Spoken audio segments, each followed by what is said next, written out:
these are societal changes which are required to accept anything which is traditionally been a taboo.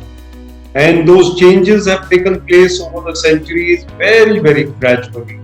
It has been only in the last few decades that menstruation as a subject has been talked about so widely, but not enough yet. And it is also important that mothers, grandmothers, the ladies of the home are somehow through awareness campaigns initiated to the fact that they should allow their girls to be as they are. So I think a widespread awareness campaign will certainly achieve these objectives.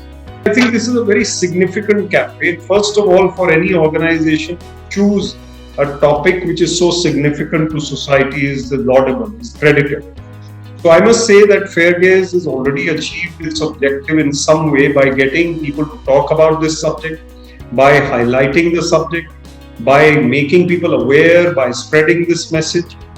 I would like to say that this campaign is well thought out, it is well organized, well structured, and I think it will achieve its objectives. Boys in our country, our typical thought is to respect the ladies of their immediate family, but not somebody from outside, from the neighborhood, from maybe the market or in another place, in the train.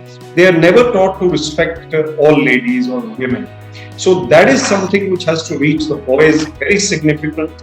And of course, it has to reach the girls. They have to have the confidence, they have to have the ability to handle society by being aware that there is no taboo associated, or there should be no taboo associated with such a normal, and it's kind of a natural phenomenon. So there's nothing for anybody to be feeling different about those days or that period. So it's very, very important that we are able to take these things in our stride and we reach the students, especially because they are the people of tomorrow.